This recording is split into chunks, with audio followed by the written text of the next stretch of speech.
안녕하세요, 김호준입니다. 지난 한 주 변창훈 검사의 죽음에 대한 수많은 보도가 있었습니다. 그중 가장 많이 인용된 것 중 하나가 중앙일보가 11월 7일 보도한 현직 지청장 빈소 찾은 문무일 향해 너희들이 죽였다 제하의 기사였습니다. 이 현직은 박모 지청장이라는 이야기도 파다했죠. 그런데 CBS 취재에 따르면 그 보도는 사실이 아니었습니다. 오보로 밝혀진 후 중앙일보는 이 기사 제목을 지청장에서 지인으로 바꾸고 현직 지청장이 소리 질렀다 해서 빈소 한쪽에서 소리가 들렸다로 내용도 바꿉니다. 그런데 이거 조용히 한두 줄 바꾸면 그냥 끝나는 문제인가요? 이 기사가 단순히 누가 그런 말을 한 줄 알았더니 알고 보니 안 했더라 정도의 사실관계를 착각한 문제에 불과합니까? 이 기사는 거의 모든 일간지와 종편이 받아 검찰 내부 분위기 운운하면서 검찰의 무리한 수사라는 프레임의 주요 근거 중 하나가 됐고, 그리고 문무일 윤석열을 공격하던 핵심 소재가 됐던 기사 아닙니까? 이건 사실관계를 단순 착각한 게 아니라 적폐 수사에 제동을 걸 수도 있었던 중대한 오보죠. 그럼 여차 저차 해석을 했다는 해명을 해야 합니다. 일부러 수사에 제동을 걸려고 했던 게 아니라면 말이죠. 김원준 생각이었습니다. 이 기사는 오보였다고 합니다. 예. 네, 문무일 총장도 사실이 아니다라고 밝힌 바 있는데요. 근데 이게 이제 오보는 사실 취재하다 보면 가끔 있는데, 예. 이건 단순한 사실관계 착각 이런 문제가 아닌 거죠. 예. 여기서부터 다는 아니어도 여기서부터 상당 정도 검찰 내부가 이렇다 하는 기사가 쏟아져 나오는 출발점 같은 기사거든요, 이게. 예. 그러니까 내부에서 검찰총장을 향해서도 막 소리를 지르는 분위기다. 그만큼 검찰 내부 분위기가 지금 엉망진창이다. 이런 기사가 쏟아졌잖아요. 과잉수사라며. 적폐수사 이런 식으로 하면 안 된다고. 근데 이제 나중에 며칠 있다가 조용히 누군가 소리를 질렀다. 알고 보니 뭐 유족 중 한 사람이다. 이런 식으로 기사 한두 줄 바꾸면 되는 게 아니죠. 예. 이거 따져봐야 된다고 봅니다. 계속해서 묻고 아무도 안 묻기를 제가 물어봤습니다. 자, 첫 번째 뉴스는 뭔가요? 네, 이명박 전 대통령이 어제 바레인으로 출국했습니다. 이에 앞서 기자들과 만나서 자신의 입장을 밝혔는데요. 문재인 정부의 적폐청산 기조에 대해서 이것이 과연 개혁이냐, 감정풀이냐, 정치보복이냐 하는 의심이 들기 시작했다라고 말했습니다. 요거 한번 직접 들어보시겠습니다. 네, 안녕하세요. 야, 좀 꺼요. 눈이 부셔서 뭐 안 되겠어. 그러나 지나간 6개월 적폐청산을 명목으로 보면서 이것이 과연 개혁이냐, 감정풀이냐, 정치적 보복이냐 이런 의심이 들기 시작했습니다. 군의 조직이나 정보기관의 조직이 무차별적이고 불공정하게 다루어지는 것은 우리 안보를 더욱 위태롭게 만든다. 저는 이렇게 생각하고 있습니다. 네. 이거보다 길게 얘기했는데, 예. 네, 3분 넘게 이야기했습니다. 예. 어심이라고 하죠. 어심. 경상도 분이어서. 대통령의 마음인데, 어심. 근데, 저는 이 기자회견을 보고, 물론 카메라 플래시 그만 끄라고 했는데 기사는 아무도 끄지 않았어요, 계속. 네, 제가 그때 현장에 있었는데요. 굉장히 네. 그런 이야기를 여러 차례 했습니다. 네. 카메라 플래시 좀 끄라는 이야기를 네. 3차례 넘게 했던 걸로 기억합니다. 기자들이 끌 리가 있나요, 그거를. 예. 근데 저는 이제 이 기자회견을 보면서, 제가 사실 며칠 전에 기자회견 안 할 거라고 했거든요. 예. 왜 그렇게 얘기를 했었냐면, 박근혜 정부 시절에 4대강 2년 차였거든요. 2년 차였던 걸 기억하는데, 4대강 감사하고 심각한 부실, 이런 분위기를 띄울 때가 있었어요. 그때 이제 MB가 한 음식점에서 측근들과 만나 가만히 있지 않겠다, 이런 말을 했다는 이야기가 나온 적이 있어요. 결국은 4대강 감사는 우리가 다 알듯이 흐지부지 됐는데, 그때 아마도 최순실, 최태민 후보 시절부터 알고 있던 뭐 그런 내용에 대한 일종의 폭로 협박 아니었을까 이렇게 추정해 볼 수 있는데 올해도 9월인가요? 두세 달 전쯤부터 MB 쪽에서 노무현 정권 때 일을 우리가 알고 있다. 예. 가만히 있지 않겠다 이런 메시지 여러 번 나오잖아요. 예. 근데 이제 이런 얘기 쭉 하다가 박근혜 전 대통령 때는 그게 먹혀서 그게 넘어갔잖아요. 근데 직접 MB가 나서면 그러면 굉장히 강력한 경고, 협박이 되는 메시지가 나와야 되거든요. 근데 그런 카드가 있겠는가? 저는 없다고 봤기 때문에, 없으면 나서지 않는 게 맞다. 없는데도 나서면 바보가 되는 거니까. 그래서 안 나설 거라고 그 정도 정치적 머리는 돌아갈 거라고 생각했는데 나섰어요? 근데 그 내용을 한 줄로 요약하면 자기를 건드리는 건 보복이라는 거죠. 예. 그리고 나라가 쇠퇴한다. 나라가 쇠퇴한다는 메시지. 나를 건드리면 보복이고 나라가 쇠퇴한다. 이게 내용의 전부인데 이거는 협박이 아니에요. 이건 읍소예요. 읍소. 예. 그리고 이동관 전 수석은 대통령은 댓글 공작을 모른다. 이렇게 했잖아요. 예, 관여한 바 그렇게 세세한 것까지 지시하지 않는다라는 취지 이야기를 한 건데요. 그러면서 지금 문제가 된 댓글은 전체 0.9%에 불과하다라는 주장을 했습니다. 이동관 전 수석의 이야기도 잠깐 들어보시겠습니다. 세상에 어떤 정부가 그런 댓글을 달라고 지시를 하겠습니다. 그리고 대통령이 그렇게 대한민국 대통령이 한가한 자리가 아닙니다. 이명박 정부하고 박근혜 정부가 그랬죠. 질문이라면 저희가 답을 드리고. 근데 이거는 읍소도 아니에요. 이거는 법률적 방어거든요. 예. 근데 이렇게 읍소하고 법률 방어를 하는 말로 돌파할 수 있는 국민이 아니에요, 현재. 어제 발표된 한국사회여론연구소 조사 따르면 대통령 지지율이 한 80%였는데. 예, KSOI 거. 예. 그렇죠. 근데 이거는 뭐 수치 있는 여론조사 기관마다 다르니까 중요한 거에 같이 조사한 게 뭐냐면 그 긍정평가 요인이 뭐냐. 거기에 1, 2순위를 다투는 게 적폐청산이에요. 그러니까 이런 식의 말로 대처해서 넘어갈 수 있는 상황이 아니란 말이죠. 저는 이게 거꾸로 여론에 읍소하고 복수라는 프레임을 잡고 법률 방어밖에 할 수 있는 게 없다. 이런 걸 드러낸 회견이다. 그래서 안 했어야 하는 기자회견이에요. 제가 보기엔 이건. 오히려 이 기자회견이 포토라인에 서는 시점을 앞당겼다. 저는 그렇게 봅니다. 예. 뭐 대단한 게 있을 것처럼 했는데 아무 내용이 없어요. 예. 이거 하지 말았어야 하는 내용인데. 자, 했습니다. 했고 아무 내용이 없고 읍소와 법률 방어다. 그 외에 여러 얘기가 나왔죠. 예. 네, 또 기자들이 구체적인 질문도 했습니다. 댓글 사이버 사령부 정치 공작에 대해서 어떻게 생각하냐, 지시했냐라는 취지의 질문을 했는데요. 여기에 대해서는 이명박 전 대통령이 발끈했습니다. 상식에서 벗어난 질문을 하지 마라라고 하면서요. 네, 다스는 누구 것인가 물어봤어야 되는데 아무도 그 질문을 안. 그런 질문이 나올 거가 미리 차단하는 거죠. 예, 아예 들어가 버렸는데요. 그래서 이동관 전 수석한테 제가 BBK 재수사 시작됐다라는 취지의 질문을 했습니다. 이제 그러자 검찰에서 할 이야기다라는 이야기를 하면서요. 말을 피했습니다. 일단 법률 방어예요. 예.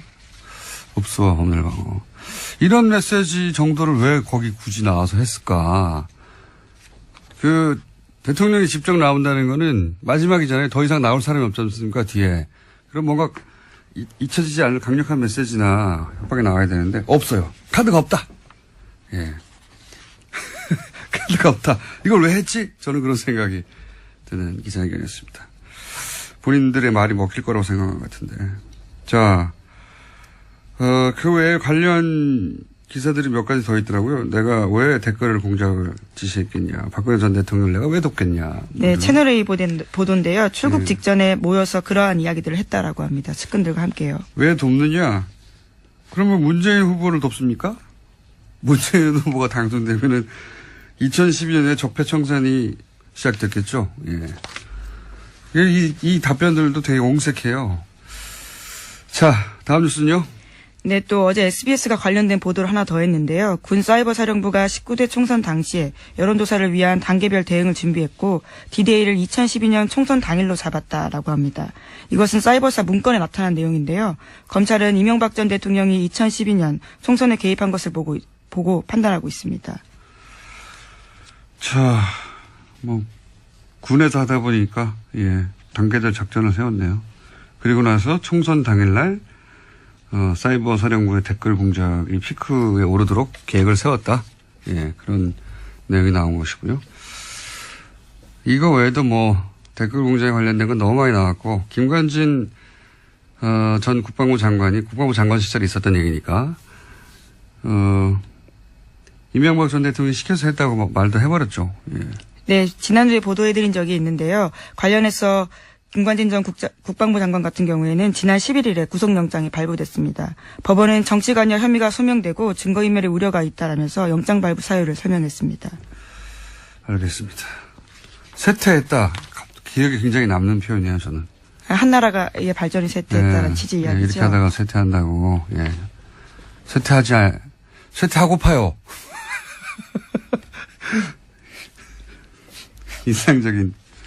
개인적으로 인상적인 단어 선택에서 쇠퇴한다. 우리가 읽은 민주화 경제화 성과까지도 어제 이야기했었습니다. 네, 나라가 쇠퇴한다고. 앞으로 이제 관련 이야기가 많이 나올 테니까 이건 그 정도로만 하고요. 그리고 잠시 후에 또 관련 인터뷰도 할 테니까. 다음 뉴스는 뭐가 있습니까? 네, 국가정보원이 2013년에 박원순 서울시장 제안 문건 때도 검찰 수사를 방해했다라는 오늘 아침 한겨레신문 보도가 있습니다. 그러니까 대선 댓글 개입 사건을 방해했던 것과 닮은 꼴이다라는 건데요. 국정원은 당시에 상당 부분 사실들을 다 부인했습니다. 검찰은 이를 바탕으로 당시 고발된 사건을 혐의 없음 처분했습니다. 이게 간단하게 얘기하면 박원순 문건이 공개됐어요. 박원순 문건이 공개됐는데 그러니까 이제 당연히 그 당에서 고발을 했겠죠.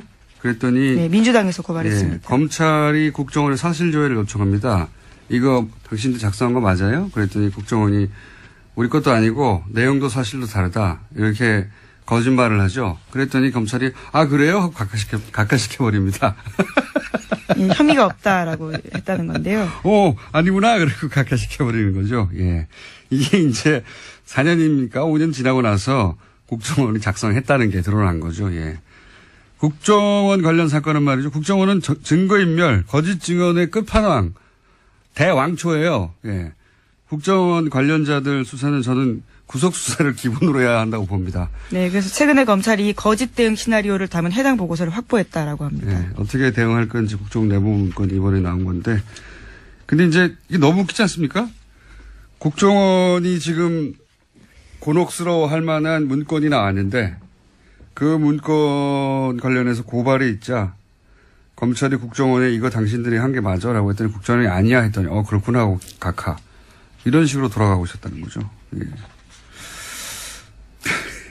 자, 웃기는 나라였습니다. 다음 뉴스는요? 네, 도널드 트럼프 미국 대통령과 시진핑 중국 국가주석이 지난 9일 베이징에서 정상회담 열었습니다.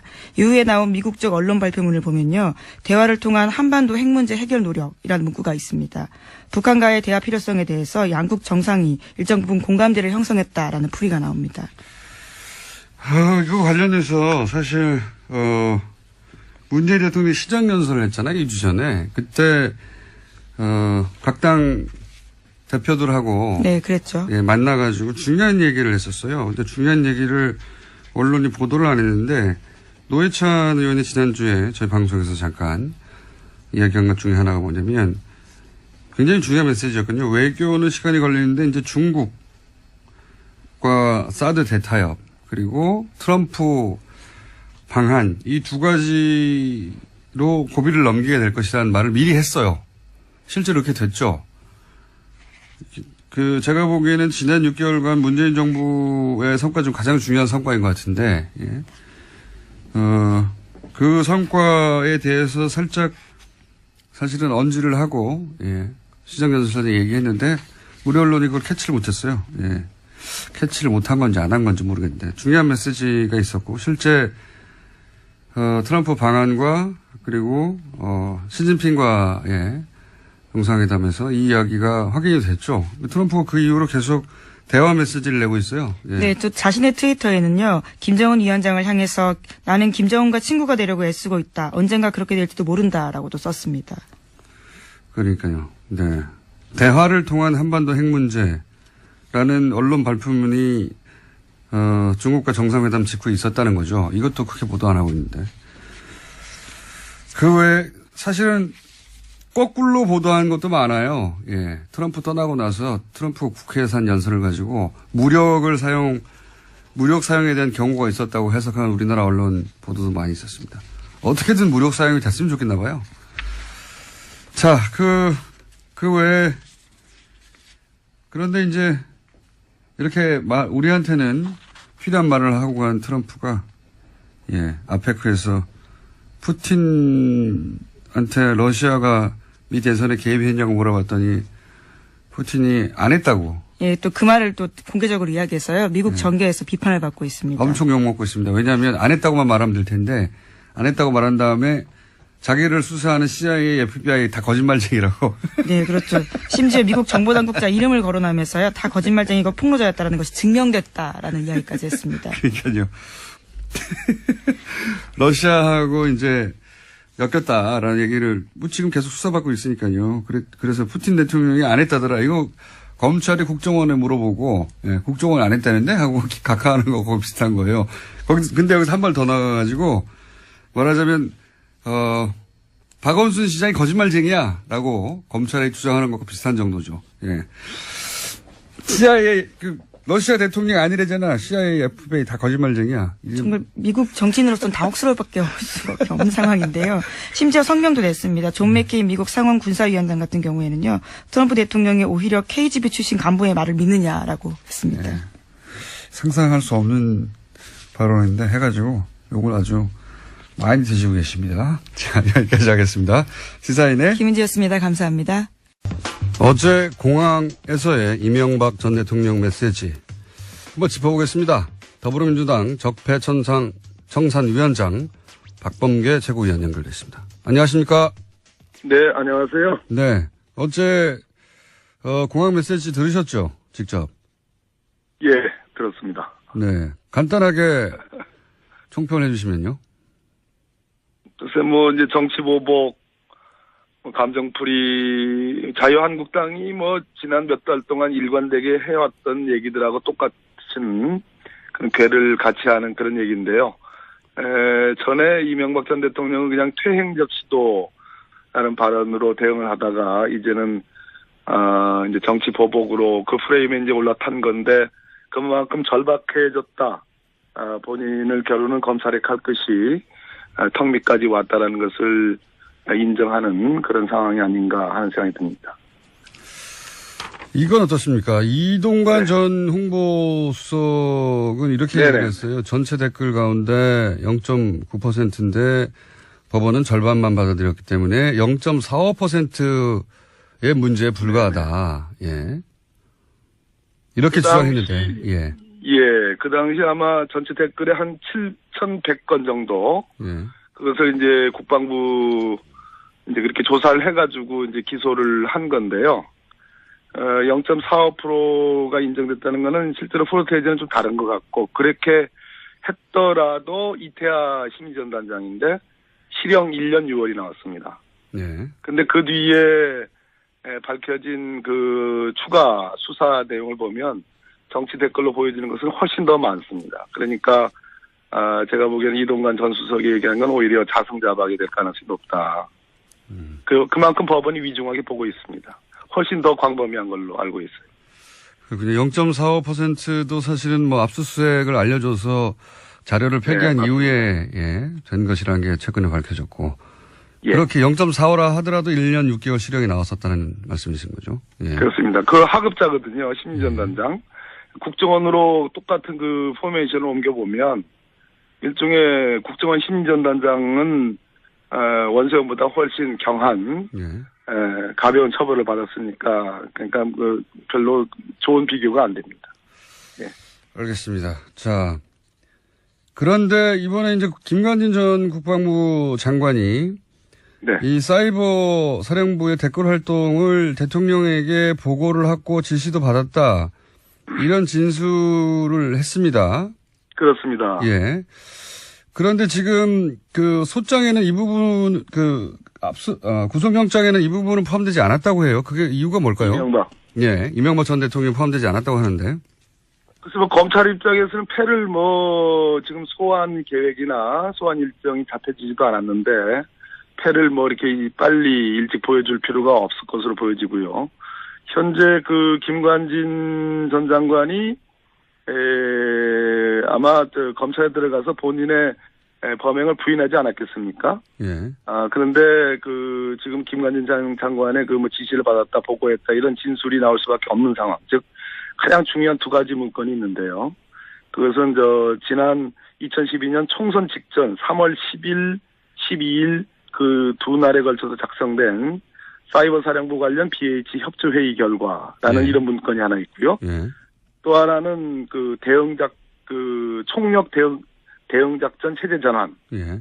이 두 가지 문건인데 이 문건이 곧 청와대와 사이버사 간에 회의한 그런 내용들입니다. 네. 그리고 총선을 직접적으로 겨냥한 예. 그런 취지로 읽힐 수밖에 없는 문건이기 때문에 이런 문건을 가지고 김관진 전 장관을 아마 검사가 직접 추궁을 했을 거고요. 그러니까 이제 이명박 전 대통령에 대한 지시 보고 발언이 나왔는데 문제는 정치 댓글인 것을 알았느냐 몰랐느냐 이런 상황이 가장 문제되지 않겠습니까? 예.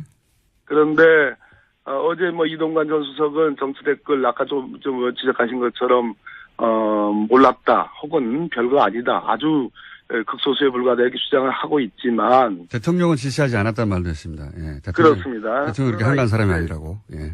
첫째 제가 한번 몇 가지 좀 지적을 드리면요. 첫째 이 문건의 작성 시점이 3월 10일, 3월 12일로 보여지면 총선을 한 달 남겨놓은 상태에서 작성됐다는 점. 4월 11일이 총선이었으니까요. 그렇습니다. 예. 두 번째는 당시를 기준으로 해서 특별히 만약 이명박 전 대통령이나 뭐 그쪽에서 얘기하는 것처럼 대북 안보 수요가 특별히 더 요구되는 그런 상황이 있지 않았다는 점. 예. 또 하나는 기재부가 그 군무원 그 인원을 증원하는데 반대를 했다는 점입니다. 만약에 대북 심리전과 관련해서 아주 특별한 수요가 있었다면 기재부가 그걸 반대할 리가 있지 않죠. 네네. 기재부의 반대가 있었음에도 불구하고 이명박 전 대통령이 두 번씩이나 지시를 하면서 누른 거죠. 또 하나는 굉장히 중요한 얘기인데 그 대응작전 결과를 청와대가 직접 보고 요구를 했고 그것은 보안을 위해서 대면 보고를 하라. 대면 보고만 가능하다. 이 지시를 내린 겁니다. 만약에 이것이 군 안보상의 대북 심리전과 관련된 그런 거라면 이걸 대면 보고 특별한 보안 요구를 요구해서 그냥 대면으로만 보고 요구할 이유가 없는 거죠. 그렇기 때문에 제가 보기에는 김관진 전 장관의 어떤 처지나 이명박 전 대통령의 처지나 특별히 다를 바가 없습니다. 그러면 이 사이버 사령부 댓글 관련해서는 요건으로 이명박 전 대통령이 소환될 가능성 혹은 시기는 어떻게 보십니까? 그 문제는 또 다른 문제인데요. 그러니까 네. 법률적으로만 놓고 보면 김관진 전 장관도 이거 당초 이게 무슨 국방부 장관이 지시해가지고 회의를 열어가지고 이게 결재되고 이런 사안이 아니고 청와대가 직접 사이버사 이런 작전을 수행했던 여론작전, 공작을 수행했던 그 사이버사하고 직접 회의를 했고 그 결과가 장관에게 보고되고 결재된 거거든요. 예.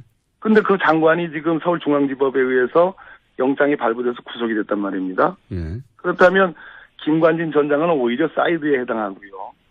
오히려 이 작전의 주체는 오히려 청와대로 지금 보여지거든요. 여러 문건이나 상황 자체가. 예. 그렇다면 이명박 전 대통령을 충분히 입건할 수 있는 상황까지는 와 있다고 보여지고요.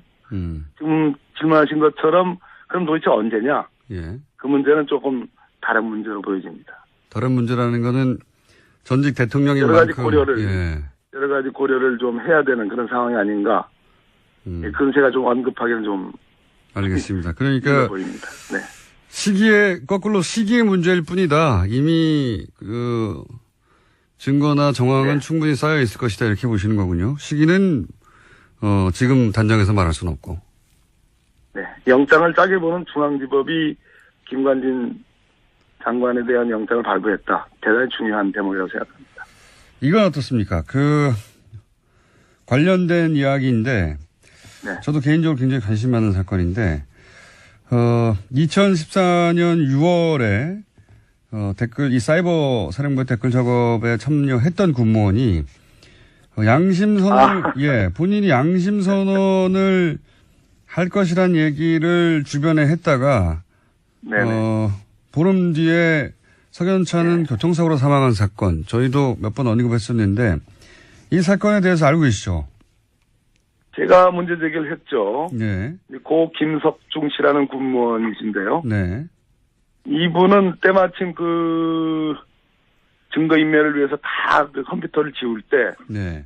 그 당시 사이버사에 근무하다가 전출을 가는 바람에 자기 컴퓨터에 내장돼 있는 관련 증거들, 당시 BH 청와대에 보고했던 그런 내용들이 다 그대로 고스란히 네네. 남아가지고 당시 국방부 조사본부가 이러한 증거까지도 확보했는데 완전히 그 다 이것을 다 은폐했던 네. 그러한 당사자고 이것을 내가 폭로하겠다라고 주변 사람에게 얘기한 직후에 네네. 보름 만에 석연치 않은 교통사고로 사망했던 그런 사건 내용까지만 알고 있는데 이게 이제 어떤 점이 석연치 않고 그 이후에 혹시 더 파악하신 내용이 있는지요? 조금 더 기다려 주셔야 되겠습니다. 지금 파악을 하고 있는데요. 네. 잘 그 진척이 잘 되지 않습니다. 네. 석연치 않다고 생각하신 대목이 있긴 있는 거죠? 당연하죠. 그러니까 증거가 고스란히 남겨져 있는 그 당사자였고요. 예. 그분이 그 당시 사이버사령부의 김기현 네네. 과장이라고 총괄과장한테 나 이거 폭로할 거야. 예. 참을 수 없어. 이런 얘기를 한 직후에 대구병원으로 전출이 갔는데 예. 그러고 나서 보름 만에 교통사고로 사망을 했으니까요. 뭐 교통사고도 뭐 우연히 일어날 수 있긴 합니다만 유가족들도 여기 대해서 혹은 뭐 그때 사고의 정황 혹은 뭐 사고를 일으킨 사람에 대한 어떤 처벌 등등 여러 가지 석연치 않은 점이 있다고 생각하시는 거죠? 예. 그 부분을 조금 더 접근을 하고 있습니다. 알겠습니다. 조금만 기다려 주셨으면 좋겠습니다. 알겠습니다. 연결된 김에 한 가지 더 여쭤보자면 지난주 주로 이런 얘기가 많이 나왔었는데 이제 변창훈 검사 죽음 때문에 이것은 검찰의 과도한 무리한 수사 때문이다 이런 프레임이 지난 한 주 굉장히 많이 보수 매체를 중심으로 퍼졌었고 그러다 보니까 이제 윤석열 서울중앙지검장 이 수사를 맡으면 안 된다 수사팀을 교체해야 된다는 얘기가 상당히 많이 대두됐습니다. 이 대목에 대한 입장은 어떠십니까? 그 부분은 제가 뭐 누차 강조를 했는데요. 결국은 만약에 지금 시점에 와서 제가 보기에는 거의 전체 적폐청산 수사에 한 7, 8알이 다 왔는데 지금 이것을 그 수사팀을 바꾼다고 한다면 일단 기존의 수사에서 그 기소 공소 제기한 것들에 대한 정당성의 의심을 받을 것이고 공소유지를 하지 못하게 되고요. 나머지 수사하지 말라는 그런 측면이 있다라는 얘기를 제가 여러 번 말씀드렸는데요. 더욱 중요한 것은 사법 방해와 관련된 것은 방해를 받은 당사자가 가장 수사를 잘 할 수 있고 공소유지도 가장 잘 할 수 있습니다. 내용도 제일 만약에 그렇다고 그래가지고 감정을 뭐 넣어가지고 그 보복적인 심리로 한다. 그렇게 된다면 모든 검찰의 수사라는 것은 그 공무집행방해라든지 사법방해 수사는 다 그런 측면이 있습니다. 그런데 그걸 가지고 침소봉대해서 한다는 것은 저는 맞지 않다 이런 생각을 갖고 있습니다. 실제 이 과도한 수사, 무리한 수사가 있었다고 보십니까? 그랬으면 지금 난리가 났었을 겁니다. 그렇지 않고요. 지금 알려진 여러 가지 상황보다는 훨씬 더 뭐 동시에 일제히 압수수색을 했던 거고 충분히 고인에 대한 그 가족에 대한 배려까지도 충분히 하고 아이들이 등교한 이후에 뭐 압수수색이 실제로 시행됐다는 것을 알고 있고 지금 알려진 것보다는 훨씬 더 다른 사정이 있다. 검찰에게 절대 그 책임을 물을 수 있는 그런 상황이 있지 않다라는 말씀을 드리겠습니다. 알겠습니다. 오늘은 여기까지 하고요. 네네. 의원님 법무부 장관 언제 되십니까? 그만하세요. 네, 되실 때까지 잘 돼가고 있습니까? 됐을 때까지 여쭤보는 걸로 하고 오늘 말씀 감사합니다. 네, 감사합니다. 예, 더불어민주당 적폐청산위원장 박범계 의원이었습니다. 한재준 전 국정원장 역시 국정원 댓글 사건으로 국정원 댓글 사건을 수사를 방해한 사건으로 소환돼서 수사를 받고 있죠. 군 검찰 시절 남재준 국정원장을 직접 수사했던 분 연결해서 남재준 국정원장에 대해서 한번 물어보도록 하겠습니다. 최강욱 변호사 전화 연결됐습니다. 안녕하세요. 예, 안녕하세요. 네. 오랜만입니다. 반갑습니다, 변호사님. 네. 예, 오랜만입니다. 안녕하세요. 국방부에서 검찰 부장으로 계시면서 육군 참모총장이었던 남재준 당시 총장을 수사한 경험이 있으시다고 하는데 어떤 사건이었습니까? 예, 벌써 10년이 넘은 일인데요. 예. 예전에 육군 장성 진급 비리 사건이라고 하죠. 예. 그러니까 장성 진급이 10월 초쯤에 항상 발표가 됩니다. 예. 예, 그 전에 그 정해진 심사 절차가 있는데요. 그거를 그냥 형해화시키고 미리 사람을 정해놓고 그 심사를 하는 척하는 쇼를 했다. 그게 좀 주요 내용이 되겠습니다. 그러니까 한마디로 진급 비리네요. 예. 그런 거였죠. 근데 거기에 이제 남재준 당시 육군 참모총장이 연루되어 있었습니까? 연루된 게 아니라 뭐 계획하고 지시한 분이죠. 그 해마다 한 50명 정도가 대령해서 준장으로 승진을 하는데요. 예. 그분들을 여러 가지 그간의 경력이나 자질이나 뭐 평가 자료를 놓고 심사위원들이 판단을 하게 돼 있는데 그거를 비선을 통해 가지고 미리 정해놓은 겁니다. 심사가 시작되기도 전에. 그러고서 그분들은 정작 심사위원들 아무것도 모르는 상황에서 이제 동원이 된 거죠. 당시 이제 저희가 그 연결한 이유는 뭐냐면 그런 사건이 있었을 당시 남재준 당시 참모총장은 어떻게 그 수사에 응했느냐를 보면 사실은 예. 국정원장으로서 이 사법방해 사건을 어떻게 응했는가 들여다볼 수 있을 것 같아가지고 제가 연결했는데요. 그렇죠. 그때는 뭐 군대라는 특성도 있고 본인이 참모총장의 위치라는 특징도 있고 하지만은 예. 일단 철저한 부인, 방해, 조작 뭐 그걸로 일관했다. 그러니까 책임은 철저하게 아랫사람한테 미루고 그다음에 수사 절차가 진행되는 과정에서는 다른 법률가들을 동원해가지고 이걸 방해하고 염탐하고 그리고 이제 그게 여의치 않으면 그 뭐 증거 같은 것도 조작하고 그때도 이제 뭐 이렇게 진급 심사 장면을 찍는 그 녹화 시스템이 있었거든요. 네. 그러면 그게 드러나게 되면 중간중간에 개입해가지고 특정 인을 떨어뜨리도록 유도하고 특정 인을 시키도록 유도하고 이런 장면이 다 나올 거 아닙니까? 네네. 그때도 하드디스크를 바꿔치기 하고 막 그랬었거든요. 하드디스크 바꿔치기. 그런 내용들이 당시 그 국방부 검찰부장으로 계실 때 다 잡힌 내용들입니까? 네, 그렇죠. 그거는 있었던 일이니까. 그런데 그렇게 육군 참모총장으로서 그렇게 수사 방해를 했는데도 육군 참모총장 자리를 지켰어요? 네, 그랬었죠. 그 당시에는 이제 참여정부 시절이었는데요. 예. 그 남재준 씨가 외견상 보이는 일종의 개혁성, 무슨 예. 청렴성 이런 것들이 있습니다. 청렴성. 예. 예. 그거를 높이 산 건지 속은 건지는 잘 모르겠는데 하여튼 그게 더 중요하다고 생각하셨던 것 같고 그렇군요. 본인이 또 중간에 항명성으로 사표를 던지거든요. 아, 사표를. 예. 그 대통령께서 그걸 반려를 하셨고. 참 군인의 캐릭터처럼 보이는 외모와 그런 언론 플레이를 많이 하는데 실제로는 정치에 굉장히 능한 사람이군요. 아, 그렇죠. 굉장히 실제로는 정치적이고 예. 그 군대라는 데가 이제 폐쇄돼 있다 보니까 정보 같은 게 외부에 차단되지 않습니까? 그렇죠. 예. 네, 이분은 특정 성향의 정보를 아주 집중적으로 섭렵을 하시고 그다음에 그거에 따른 확증 편향을 계속 키워가시는 반면에 다른 쪽으로는 참모총장으로서 어떤 줄을 잡아야지 또 어떻게 행동해야지 자리를 지킬 수 있나 굉장히 열심히 그 정보를 탐지하신 걸로 알고 있습니다. 그래요. 그러면 남재준 당시 참모총장이 국정원장으로 가면서 본인이 예를 들어서 군에서 쭉 자신에게 충성하던 사람들을 끌고 가서 예. 이제 지금 인사 진급 비리에 대해서 말씀하신 건데 예. 그렇게 이제 진급 비리를 했을 정도면 자기 사람을 어디에 꽂는다든가 이런 것도 잘했을 것 같은데요.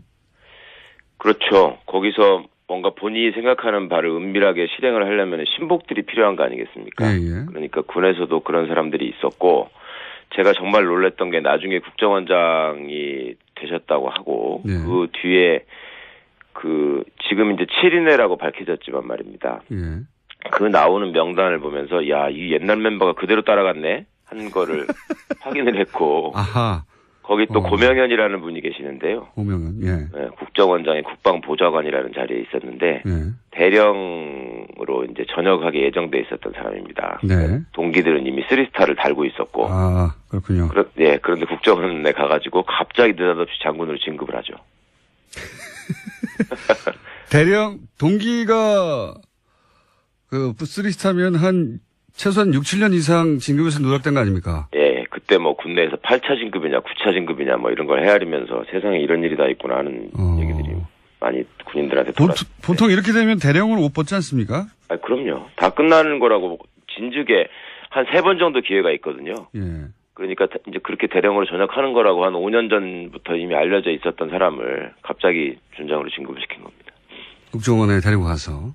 예. 그런 식으로 본인이 육군참모총장 시절 데리고 있던 그 신복들을 고스란히 국정원으로 데려갔다? 예, 그런 셈이죠. 그러면 지금 말씀하시는 거는 그러니까 이제 육군참모총장 시절에도 본인과 관련된 혐의 관련해서 뭐 녹화 시스템을 하드를 교체해버린다든가 예. 또는 뭐 다른 법률가를 동원해서 염탐을 한다든가 증거 조작을 한다 이렇게 말씀하셨는데 예. 증거 조작이나 하드 교체나 이런 건 알겠는데 염탐은 뭡니까? 군대에 이제 법조인들이 가서 있는 게 법무관이라고 부르잖아요. 예. 그 법무관들이 이제 판사 역할, 뭐 변호사 역할, 검사 역할 이런 것들을 다 맡아서 하는데 저희는 그때 국방부에서 수사를 한 거고 이분은 계룡대 육군본부에 있는 참모총장이잖아요. 예. 그러면 육군본부에도 법무관들이 있거든요. 예. 지금은 법무실이라고 하고 과거에는 법무감실이라 그랬는데 거기에 법무관들이 훨씬 많아요. 예.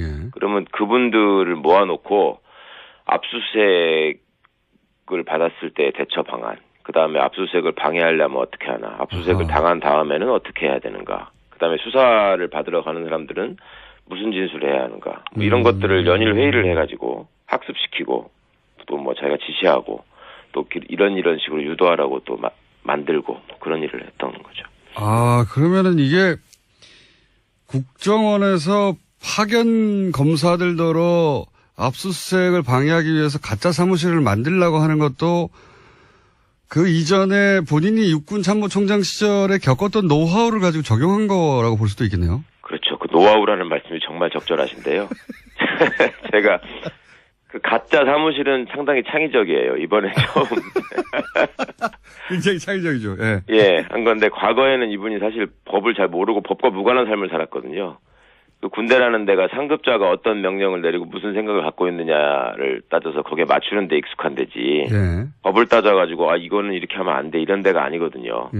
그러니까 당시에는 자기가 제일 높은 지위에 있었으니까 그런 거를 알았으면은 아마 시간이 있었으면 야 이거 이렇게 또 만드는 것도 방법 아니야 이렇게라도 했을 텐데 그때는 전격적으로 이루어져서 시간이 없었고 그거를 만회하기 위해서 어찌 보면 육군본부에 있는 법률가들을 동원해가지고 이제 회의를 시키고 뭐 이렇게 대책을 만들고 방해를 하고 이랬었는데 이번에는 이제 과거의 경험이 있으니까 그렇게까지 했구나. 정말 요즘 그 젊은 친구들 말로 정말 신박하다 그런 생각을 아, 그러니까 이 국정원장으로 있으면서 이 사법방해는 검찰에 대한 어떤 압수수색이나 사법방해는 결국은 검찰을 시키는 게 법률가를 시키는 게 가장 좋다라는 노하우를 가지고 검찰을 시킨 거군요, 이게. 그렇죠. 법률가라는 사람들이 가지고 있는 그 속물적인 근성에 대해서 이분이 그때 파악을 했던 것 같아요. 그러니까 이 사람들은 겉으로 보기에는 굉장히 엘리트처럼 보이고 소신에 따라서 행동하는 것 같지만 그 어떤 자리나 뭐 이런 그 보상을 당근을 던져주면 어떤 상황에서도 적절하게 내 지시에 따라서 활용할 수 있는 사람이다. 활용될 수 있는 사람이다. 그거를 그때 체득을 했던 것 같고 이번에도 써먹지 않았나 싶습니다. 그 말씀은 그러면 그 검찰에 대한 파견 검사들에 대한 보상을 은연중에 혹은 뭐 직접적으로 이건 뭐 추정의 영역이긴 합니다만 네네.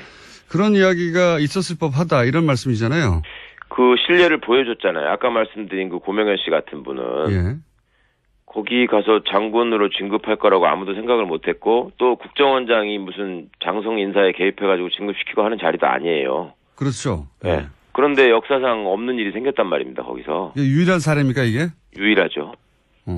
그럴 수가 없죠. 예. 그런데 그런 일이 벌어지니까 그분들 입장에서도 사실은 국정원 파견 나가는 사람들이 그냥 대충 가는 게 아니라 나름 뽑혀서 가는 거고 본인들의 지향이 있어서 가는 건데. 검찰에 파견 가는 검사들이요? 네, 검찰에서 나가는 사람들이.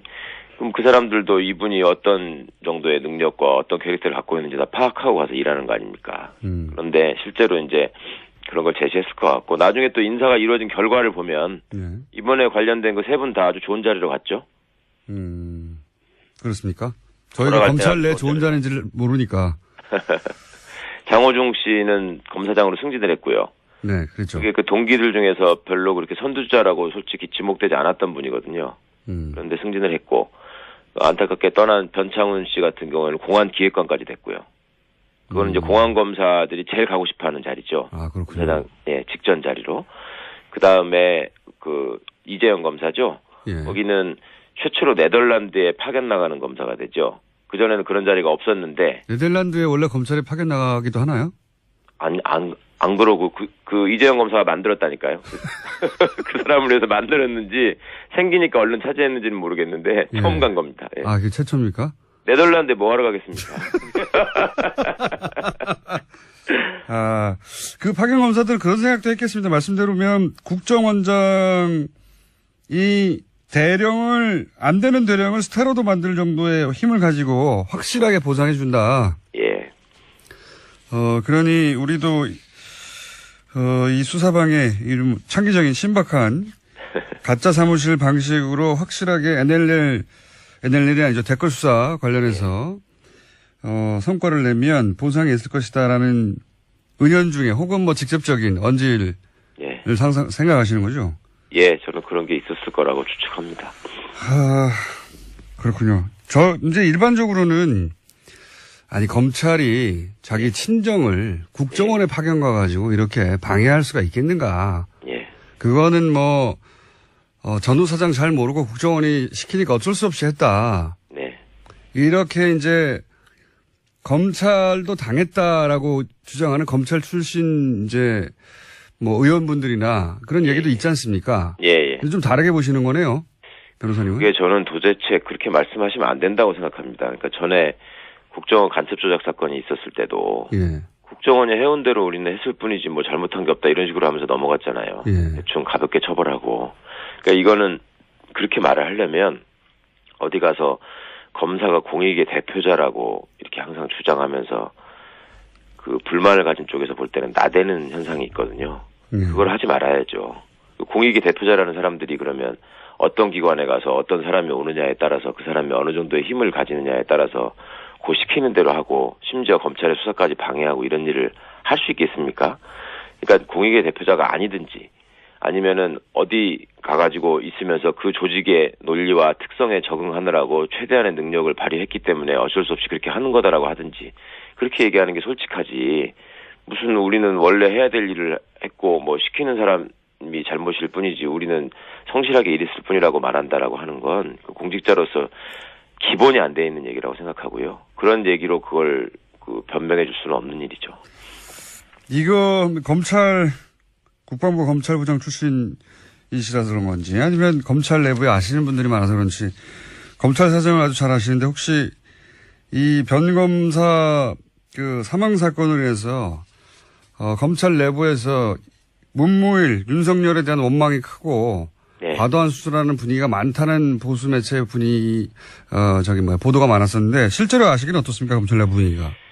제가 다들 2,000명이 넘는 검사한테 다들 들어보진 않았지만 검찰이라고 하는 게 한 덩어리로 꼭 움직이는 건 아니고요. 그 안에도 구성원에 따라서 생각이 다르고 또 이런 수사에 대해서 불만을 가진 사람은 계속 있어 왔고 그 사람들 일부에서 그런 얘기를 할지는 모르겠습니다만은 그걸 노골적으로 표현한다거나 아니면 어디에 모여가지고 집단적으로 움직인다거나 하는 얘기는 전혀 없는 것 같고요. 그런 얘기를 할 수 있는 분위기가 아니라는 거 그리고 그렇게 잘한 짓이 아니라는 거를 본인들이 더 잘 알고 있습니다. 그러니까 그런 얘기를 감히 할 수 없는 상황이고요. 알겠습니다. 단지 이제 그런 얘기가 있기를 원하는 언론은 있겠죠. 네. 변호사님. 네. 가끔 저희 방송에 나와주십시오. 오늘 말씀